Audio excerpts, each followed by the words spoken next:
சற்று முன் கிடைக்கப்பெற்ற மிக மிக முக்கியமான செய்தி ஒன்று வெளியாகியிருக்கு.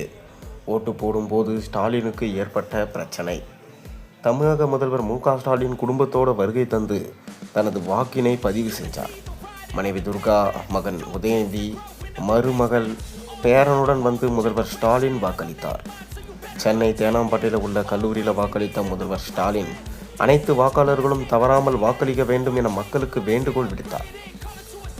அப்போ திடீரென விஜய், தாவேகா விஜய் என கோஷம் எழுப்பியதால் ஸ்டாலின் அவர்களின் முகம் மாறியது. இதனால் மிகவும் அப்செட்டான ஸ்டாலின் அங்கிருந்து கிளம்பி சென்று விட்டார். அதாவது தமிழக சட்டமன்ற தேர்தலுக்கான வாக்குப்பதிவு இன்று காலை 7 மணி முதல் விறுவிறுப்பாக நடைபெற்று வருது. வாக்குப்பதிவு தொடங்கியது முதலே மக்கள் விறுவிறுப்பாக வாக்களிச்சுட்டு வராங்க. அரசியல் தலைவர்கள், திரைப்பிரபலங்கள் என பலரும் தங்கள் ஜனநாயக கடமை ஆற்றி வருகிறார்கள். அந்த வகையில் தமிழக முதல்வர் மு.க.ஸ்டாலினும் தனது வாக்கை செலுத்தினார். சென்னை தேனாம்பேட்டையில் உள்ள கல்லூரியில் அமைக்கப்பட்டுள்ள வாக்குச்சாவடியில் முதல்வர் ஸ்டாலின் தனது வாக்கினை செலுத்தினார். மனைவி துர்கா, மகனும் துணை முதலமைச்சருமான உதயநிதி ஸ்டாலின், மருமகள் கிருத்திகா உதயநிதி, பேரன் இன்பநிதி ஆகியோரோட வரிசையில் நின்று வாக்களித்தாங்க. முதல்வர் ஸ்டாலின் மற்றும் துணை முதல்வர் உதயநிதி ஆகியோர் வாக்களிக்கும் மையம் என்பதால் வாக்குச்சாவடி அருகே பாதுகாப்பும் அதிகரிக்கப்பட்டிருந்தது. வாக்களித்த பின் செய்தியாளர்களிடம் பேசிய முதல்வர் ஸ்டாலின் கூறியது, நான் எப்படி வாக்களித்தேனோ அதேபோல் அனைவரும் வாக்களிக்க வேண்டும்.